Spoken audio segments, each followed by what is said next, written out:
Welcome back to the One Officer Success Partner. You know, guys, we always bring some really, really great guests. And today, I got to tell you, man, I don't know how we tracked them down. Two of the famous guys in this industry, all in one place at one time. We got the mortgage dads, Travis Newton, James Swift with Synergy One. And guys, man, you guys are doing some huge things out there in the industry. Thanks for coming by. Well, we appreciate your time. Thanks so much for having us. Yeah, absolutely. Absolutely. So, I had the pleasure of, hearing you guys speak on the Redder Mortgage Show. Well, Travis, I think you were there. James, you were off saving the world. That's right. But, at the end of the day, I was like, man, you know what? This is just, you guys do such great content, and, you're bringing some energy to this industry. And I think we need a lot of that right now. And I was like, man, let's get them over here and let's showcase what you guys are doing out there. But I told you guys this is the green room. I always like to do it like, let's get to know you guys a little bit. And I think a lot of people know you from your online presence, but where are you guys from originally? Yeah, we're from Salem, Oregon area. So James and I both live. I'll let James tell his story a little bit, but we both live here in the Willamette Valley here in Oregon. And I've lived here my whole 48 years in about a 5-mile radius. So I haven't even moved. Very cool, man. Yeah. How about you, James? Pretty much growing up here in the Salem, Oregon area as well. There was a small stint in my life, like my 8th grade to sophomore year, where my family moved to Nebraska. So I got to experience small town Nebraska for a little while. Yeah, yep, exactly. And then moved back here to Oregon and been here ever since. So that's awesome, man. That's awesome. So you guys are natives. This is where you're from. And, you know the area well. We get to see it because you guys post all the time, man. I mean, like, you guys are posting machines. But how'd you get into the mortgage space? Like, how did you get over here? Were you always loan officers, like both of y'all? Yeah, I started about 25 years ago.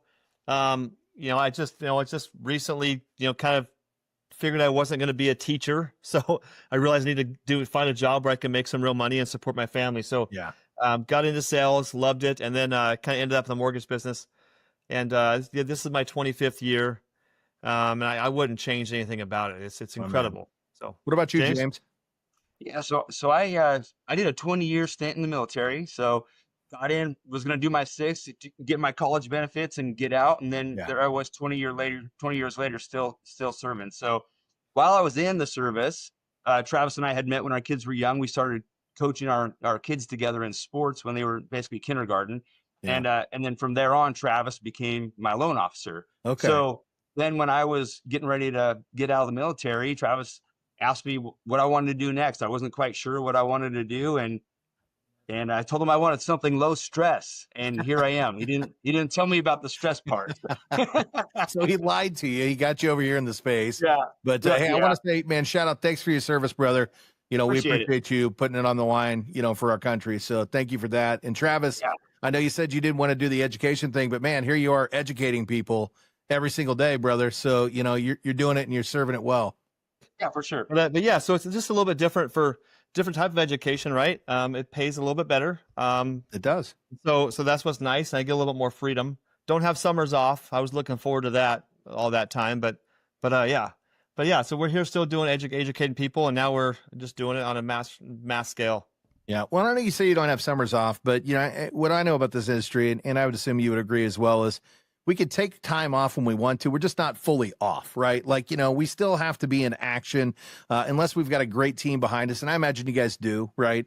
But we do get some flexibility with schedule. Would you agree? Oh yeah. I mean, the daily flexibility we get. Yeah. James. Yeah. I was just going to say, it's the blessing and the curse of the industry, right? Like, you can work from anywhere, but you have to work from anywhere, right? So, yeah. That's it, man. That's it. Very cool. So, Travis, you used to be a coach too, right? Or are you still coaching? Well, I coached high school sports for about 25 years. That's what you're referring to. Yeah.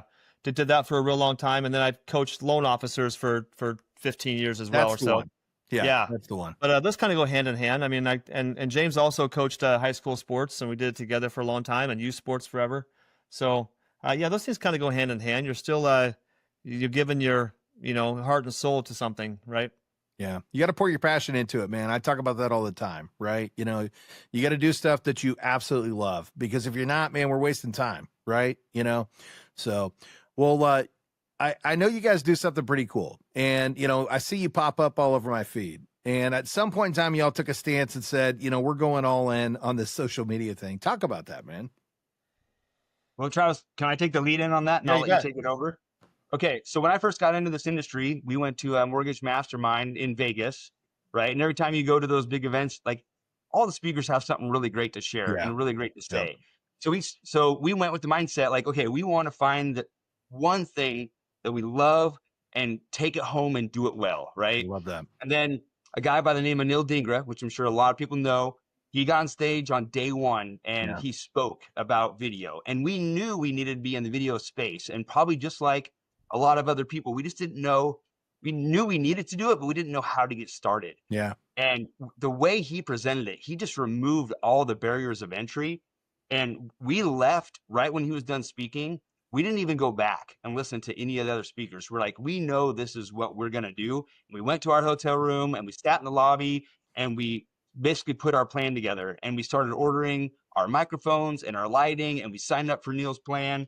And our Amazon packages for our equipment was arriving at home before we even got home from Vegas. So that was kind of like our entry, and it just became a non-negotiable for us to do it, right? So take it from there, Travis. Well, real quick, man, shout out to Neil at Ford, right? I know that's who you're talking about. And there's another event coming up right around the corner. So I'll be there. Guys, if you're not going to be there, I'll definitely be there. So look forward to meeting you guys face to face. But I want to touch on some of the things you talked about, James. But Travis, I know we want you to take the lead real quick. Yeah. To James's point, we just we knew that we needed to change the way we did business. I was a pretty high producer, top 1% for the last 10 years or so, 15 years. And so, but I was working with agents that I didn't enjoy working with. They were paying my bills and I still didn't enjoy it, right? Yeah. So I knew there had to be a better way. So we really went into social media thinking, when James and I joined together, like, hey, let's go in, let's do this, and let's go consumer direct and see what we can do, right? Yep. So that way we can get the leads and refer them to the agents we want to work with, right? But quickly we found out that it's really hard to get the consumer direct business. It really is, because there's companies that really got that cornered. Now we can kill it with social media, and then we realized, hey, we can still work with agents. We just work with the ones we want to work with, right? We can teach them how to do what we're doing, right? And so over 2024. I think we did 40 some million, 43. I don't know what we did, 40 some million. And about 18 million of that was from relationships that we built off of Instagram and social media, and mainly Instagram, right? Yeah. And then this year we're on pace for probably 25, 26 million in relationships built from that. And that means consumer relationships and, and direct from real estate partners, right? So these are new relationships we built directly from there, which is huge. Yeah, no. Well, and James, going back to what you said when we were at the conference, he took down all the barriers that gave us the confidence to step out and do. So if somebody's listening right now and their barriers are up, right, which a lot of people's are, right? Like, what were those barriers that were taken down? Sure. Well, some of them are just, what we think about ourselves, right? And so, we are our own worst critics. So, we people who have dabbled in video, including us up to that point, we were hypercritical of what we sounded like or what we looked like, or, are we too old to get into this game, or did we start too late, right? Yeah. So some of those barriers, right? And I'll tell you a quick story about that, and then I'll kind of loop back to it. So once we got back and we got all of our equipment set up and we were going to record our first video. So I sat down in the chair to be the one recording the video. Travis was behind the camera, just kind of watching, and we record the video, and then we go to watch it back to just kind of see, how did it look? Did we have our mic set up right? Was the lighting good? And I said, hey, Travis, we need to move the light over to the other side, right? So, instead of shining on this side of my face, let's move it over here. I want to shine on this side of my face. And he was like, well, why? And I said, well, my right ear sticks out a little bit further than my left ear. And the way we have the light set up, it's like shining right on my ear. And he looks at me and he goes, dude, I've known you for 15 years and I never noticed that your right ear sticks out further than your left ear, right? I never noticed. So, right. We critique ourselves to death, right? So he just, he kind of chimed in on like, just, you look like what you look like, you sound like what you sound like, go out there and get the deals, right? That's it. Yeah. Well, but then above and beyond that, like, he taught us about written hooks and how to grab people's attention and how to record things in a simple fashion, kind of line by line, that you didn't have to like do a perfect one cut, and how to, kind of bring things together. And then of course his program is incredible because it just provides you with so much content that you can get started with, right? So that's how he removed all the barriers for us, right? That's And their huge, man. program also said, hey, if you don't know what mic to get or what what lighting to get, like they just broke it all down for you. It was awesome. So, well, and the other point, real quick, sorry to cut you off, you're Kevin, good, Travis. Go, man. Go. Every time we've seen Neil speak, or anybody like Neil, they always say, only, there's 300 people in this room, only 10 of you are going to even listen to what I say. And only 3 of you are going to take it to heart and actually do something about it, right? And so, and we definitely wanted to be one of those folks. So what we did is we immediately scheduled a one-on-one with Neil. This is when he lived in Reno. We flew to Reno, spent a whole bunch of money, more money I've ever spent on one-on-one coaching, and then ended up talking to him kind of one-on-one for a weekend. There's a few other people there as well. But that's what really changed our mindset about going all in on video. And again, if we can do it, we're 2 upper 40-year-old dudes who didn't really care about social media before, besides doom scrolling, right? But now we go all in on it. So if we can do it, anybody can do it. Well, I was going to piggyback off of that when James said it, right? So first off, you guys say if you could do it, anybody can do it. Well, you two are actually pretty handsome guys, right? Here I am, right, with a face for radio, and I'm out here doing this every single week. And last time I looked, I'm actually older than you. So, I couldn't agree with you more, right? At the end of the day, we look like we look like, and we sound like we sound like, and we don't walk out into public with a paper bag on our head, right? Like we show up, this is us. And quite frankly, I think people actually appreciate the fact that we're real, opposed to trying to hide behind the fake persona, right? That's what a lot of people do, especially, have you ever met the glamour shot real estate agent, right? And then you show up at the open house and you're like, I don't even recognize this. Who is this, right? Well, it was funny. Yesterday, I sent James an email. He goes, hey, did you just change your picture? I said, yeah. And so I just changed it midday yesterday. I realized that my last picture was 9 years old. So now guys can get away with this for a little bit longer, right? Because we don't, nothing changes dramatically in us, but hair or whatnot. I mean, my hair's getting a little bit more gray, but that's it. And so I changed my picture yesterday, and then the one I changed it to was from like 2 years ago. Yeah. So, but it's, we don't have too many pictures that we love. So we have to be picky and choosy what we have. Well, it's funny you say that, because right before we jumped on, I changed my profile picture for the link that goes out to the podcast, right? Yeah. I was like, man, I'm on a podcast all the time. Let's do a mic and a headset, right? Like, it just makes more sense. That's what people see me as. So let's be myself. One thing that I wanted to touch on too, man, dude, I lost my train of thought. Yeah, sorry. Going back to the equipment, right? I have my views on this as to what you really need, right? And I also have what I really spent versus what I needed to spend. But I'd love to get you guys' take on this, right? Like, what do you got to have to get started with this? An iPhone. Okay. All right, Android users. All right, you can use your phone too, but that's it. You have a recording studio in your pocket, right? That's when we go talk to people about. Get by a window with some good natural light. If you're within arm's length of your phone, especially on the iPhone 16 or newer, they've got that new thing where you can adjust the sound. And man, it sounds like you're in a recording studio. That's all you need. You already have a recording studio in your pocket. You just got to get going. And then outside of that, we have a couple toys that we like. We bought the Osmo Pocket 360 that we love for like walking around, doing home tours with agents and that kind of stuff. And just some good steady shots. And then we do have some like Rode wireless go-to mics with some lavaliers if we decide that we want to be a little further away from our camera to mic up. We bought a couple of Shure MV7 podcast mics that if we want to sit and do a podcast out recording. But I mean, honestly, not very much money to get some really good stuff, right? Yeah. I was going to agree with all that. The iPhone's the way to go. And I was a Samsung user forever, but my wife was like, I'm tired of your stupid Samsung. So I got this for work, and now it's replaced my iPhone or my Samsung. And I vowed I would never do it. Right. I had to call some of my old friends. I'm like, nah, I took the plunge, man. Sorry. I'm an iPhone guy now, but you're right. The iPhone does it, as far as clip-on mics, you can do the Shure stuff. There's even some cheaper ones on Amazon you can pick up, or even just like the Magic Pop mics for $40. It's a good solution if you're going to interview somebody and you're outside, right? You can pick those things up for like $50 online. They're not as good as the ones you guys talked about, right? Like they're not going to get the same clarity, but I've used both. And quite frankly, never ever had somebody pop on and be like, hey, your mic sucked, man. Like it just doesn't happen. Now, these Shure mics you talk about for the studio, they're going to give you more punch and sound to your voice. Again, you don't have to have it. You know what I started with on my podcast was a what you call it, a little webcam and a $60 Yeti mic, right? Yeah. And I probably didn't even need that. I probably could have used the one for my computer. And I was like you guys, right? I was at an event and the speaker was talking about, getting in front of people and being on social.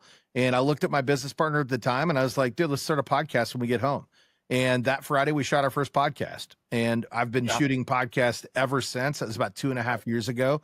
And now we're a couple hundred episodes in, right? That's awesome.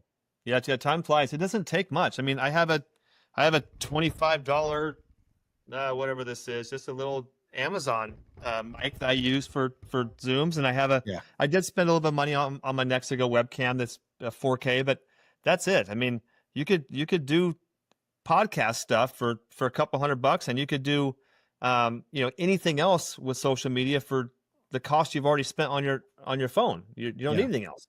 Well, let's talk content, because you guys have plenty of it, right? Like how do I come in? So okay, I get past the fact that I'm afraid that I don't look right for the job, right? And now I'm finally going to shoot some video, and I realize all I need is my iPhone. Yeah. What do I shoot? What do I put out there? Yeah, we try to follow the 80-20 rule where we're going to do 80% business, 20% life. But everything we post on our James and Travis page, you can look us up at the Mortgage Dads, and we can link to that. But everything we post, we collaborate with James and we collaborate with me, right? So that way it's 3 of us on all of these posts that we have going out, right? But everything is content. Like everything you do throughout your day is content. As a loan officer, you can tell stories, you can go tour homes, you can talk about how you got this borrower approved. I mean, for example, we have a borrower approved right now. We just got done. It's a VA loan, and we're going to take about $30,000 from the seller to pay off the consumer's debts. Obviously, those loan officers like us all know that can be done, but most people don't know that the seller can pay off the debts for the consumer, right? Yeah. And so we got the approval on that one, and I'm going to make a big story about that in the next day or so about how we were able to do that, right? So anything's content. Earlier this year, we made the goal of doing. I made the goal. James just went along with it, but we did 957 videos. Looks like in about a 2-year period. And then I told James, I said we're gonna do 1,000 videos this year. And we're on pace for about 1,070 right now, maybe 1,080, and we're going to do it. So we're doing about 3 a day. And again, it's not all mortgage content, but not everybody comes to our page to see mortgage content. They want to see us, just mess around, have fun, tell some jokes, and go from there. Wait a minute, you guys are real people that like enjoy life? Yeah. And people want to watch that? Yeah, exactly. Yeah, we know that. If I could pull that string just a little bit further. Right. Please. You don't have to recreate the wheel. Like our audience is different than your audience. Your audience different than our audience. Like whoever else is watching this podcast, their audience is different than our audience. So, when you're watching social media and you see something, funny or educational or whatever, just take that idea and make it your own. Nobody's posting brand new, mind-blowing thought of stuff on social media, right? Yeah. And if you look at a lot of the influencers and you compare them to other influencers, they're all doing the same stuff, just with their own spin on it. So, we spend a decent amount of time on social media just looking for ideas. And then we say, hey, I like this video. How do we take this video and make it our own? Right. Yeah, and then record a version of it. Yeah, what we really do is we take it and say, ask, how can we make this real estate mortgage related in some form or fashion, right? Yeah. And almost every video that you see out there, you can turn into some sort of real estate and mortgage, category where you can post that. So that's what we spend our time doing. Yeah, catastrophic event, your day feeling like this, welcome to the mortgage business, right? I mean, it's that simple, right? But the one that I think really speaks to a lot of people too is when you're telling the stories about the real-time events that you have going on right now, right? Here I am helping a customer. This is something that a lot of people don't know you can do. Let me show you how we can do that. And then what happens is you put that out there and somebody goes, oh, James and Travis know how to help people, right? And then the second thing is, here you are goofing off doing some stupid stuff that's really fun, right? And they're like, oh, James and Travis are real people, right? And I can relate to them. And that's really what you're doing, right? You're helping people build a relationship through social. Yeah, the question we get a lot though is our wives always ask us, and our kids and people we know, like, do you guys even work? I say, yeah, we work like 60 hours a week. So we work a ton. So yeah, so I think what's real important is how we get a lot of our business is we teach real estate agents how to do social, right? And so that's what we spend a lot of our time is teaching classes and teaching them individually how they can be the local mayor of their town, right? Yeah. How they can be hyper local. And in this world where we have the rockets and all these bigger companies kind of buying these smaller companies, and now they're going to have you from cradle to grave. That's what Rocket's really doing. That's what Zillow's trying to do, right? I mean, they're going to have you from the second you go on the internet looking for a house to win, your servicing, right? So there's only one way to combat that, and is a very good way, but you have to be hyper local in your own market. You are the brand in your own market. So that's what we really focus on, is being the brand that people recognize in the mortgage world in our market. Like, there's enough business here in Salem, Oregon, for us to do $300 million a year if we wanted to, and still leave tons for everybody else, right? Yeah. And so that's what we're focusing on. That I mean, we'll do loans in Washington, other places where we have to be licensed at. We'll do that, fine. But we really want to focus on the Willamette Valley, Salem, Oregon, certain neighborhoods. Even down to a certain coffee shop. We're going to help that coffee shop blow up, and do giveaways and collaborations with them. So that's what we focus on. And then we help the real estate agent learn how to do that as well, right? And then that's where the real value is at, that we add to them, and then in turn, hopefully they trust us enough to help their clients with their loans. Well, I'm going to touch on two things real quick, and I know I can't keep you here much longer, but I want to hit on a couple of notes. Number one, what you said is we're putting out so much content that people think that we don't work, but that's what that means, is that you guys are really focused on your craft, and I'm sure you pre-plan a lot of this content so that you can make it look that way. But we know behind the scenes, because I've seen your track record, right? You guys are working really hard, right? So you make it look effortless. But guys, that's just, making sure that you're always finding time to work on the content so that you can plan that stuff out, right? And then stay focused on the money-making activity in the background, right? Helping your clients out. But the other thing you said was, we're helping show our agents how to do this themselves. And that is so valuable, because when I first started doing a lot of the cool stuff we're doing with AI and video, and my thought was, hey, we're going to reach out to these agents, tell them we got this, and they got to work with us to get it, right? Like, that was literally my original plan. And it wasn't until I really went out and started meeting with these agents, I'm like, no, what a terrible plan that is, right? Give it to them for free, right? Yep. Show them how they can do it, and show them how they can create their own successes, and they're going to love you for it. And that's what you guys are doing. You're out there teaching them, empowering them how to create this content, which is super easy to do if you really just let go of all the fear, right? And dive right in. And you're teaching them how to build their brand. And I love that, man. I love it.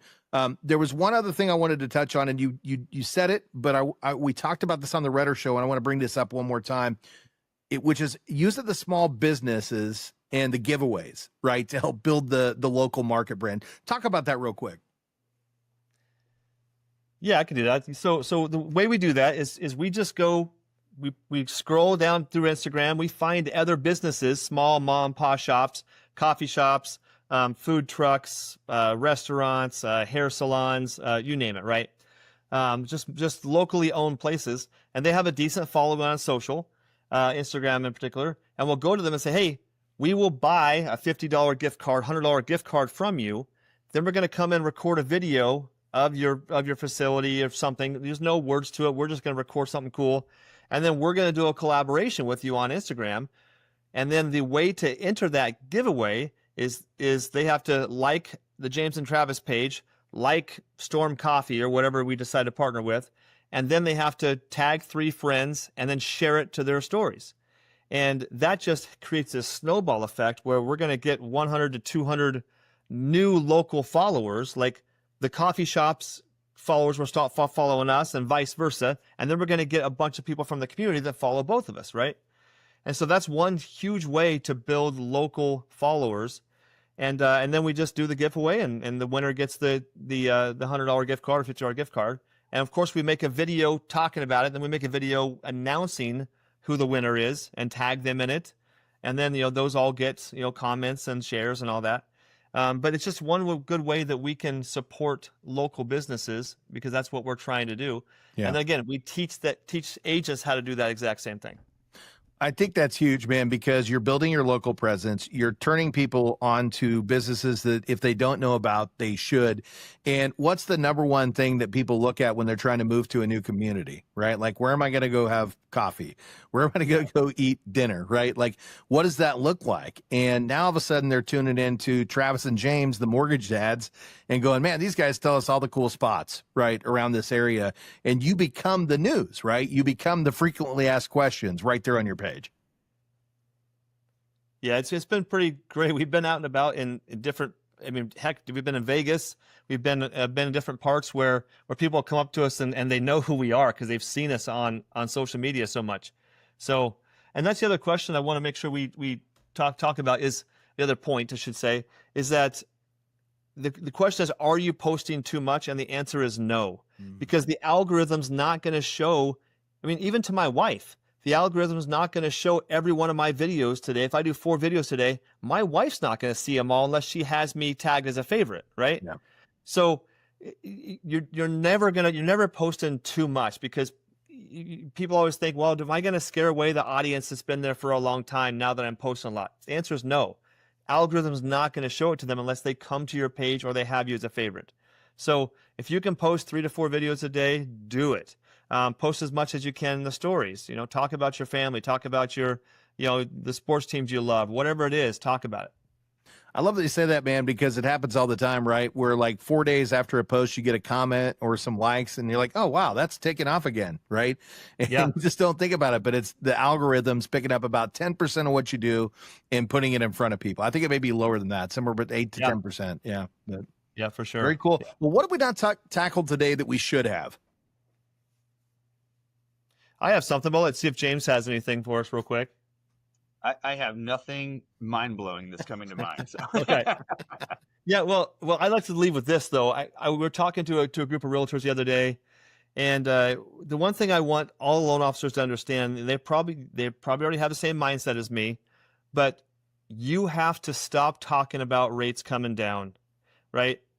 Here we are 2 years later, folks, and we're in the same boat we were 2 years ago, right? Yeah. We've been talking about for two and a half years. It's still as high as they were, right? We've had some ebbs and flows, but stop promising that to your agents. Stop talking about that to your buyers. You just need to continue to do the actions that matter. We call them ATMs, right? The actions that matter. Continue to do those things. Make your phone calls. Do your pop buys. For us, it's doing content and doing the local giveaways and teaching and having classes with real estate agents. We do have to do those actions that matter to really help bring in our income to support our family. But if you just keep worrying about when are rates going to drop or having those conversations, you're just going to be stuck in this negativity, talking about that all the time. Go out and do the positive things that will bring you actionable results. I love that, man. Yeah. What a great message, right? Rates are going to do what they're going to do. We have no control over it. Yep. The only thing you have control over is your activity. And you need to create some non-negotiables like James and Travis did here with the social media platform. Figure out what yours are. If it's not social media, figure out what it is and go out there and do that activity to bring in results, and you're going to create successes for yourself. Yeah, I love it, man. Stop hiding behind the negativity. Yeah, exactly. And if it's not social media for you, that's great. I know someone who's doing 100 pop buys at open houses over the next 100 days. fantastic. So whatever that is for you, just go do it. Whatever's brought you your last 4 or 5 transactions, do more of that. For us, that's social media. For you, it may not be. But whatever that is, go do more of it. Yeah. Make yourself relevant, get people to notice you. That's it. Well, Travis James, again, you're in the Oregon market. And is that the only state you guys serve? You go anywhere else? Oregon, Washington. Oregon, Washington. And Synergy One. Yep. And when the folks out there want to find you guys, how do they get a hold of you? Yeah, you can just go to, you're going to put some links for us, I'm sure. We'll get it, man. We'll get it. But yeah, check us out on Instagram. That's where we're pretty much at most of the time. We do some TikTok stuff and some Facebook, but mainly we have everything on Instagram. That's where we spend most of our time at. So you can just search for James and Travis or the Mortgage Dads, and we'll pop up either way. Yeah, we do some fun stuff, and we'd love to engage with you guys there. Yeah, get over there, and if you're not already following, follow. You're going to see some fun stuff and get some really great detail on how to build a mortgage, right? Like how to get qualified, right? And if you just want to skip that step and learn how to get qualified, we'll have some information just ran across the bottom of the screen. But go check out the description if you're driving. Don't wreck your car. We got you, right? And give these guys a reach out. They're going to be able to help you out. I mean, these guys have years and decades of experience in the industry, and they're the guys. They are the Mortgage Dads, right? So go check them out. And like I said, follow, like, comment, forward to all your friends. And man, we appreciate you guys stopping back in, and we hope you love the content. We're going to keep bringing on great guests like James and Travis, so keep coming back around. But I think, guys, unless you got anything else to say. We appreciate you. Thanks so much. Yeah, thanks for joining. You bet. Have a good day. Guys.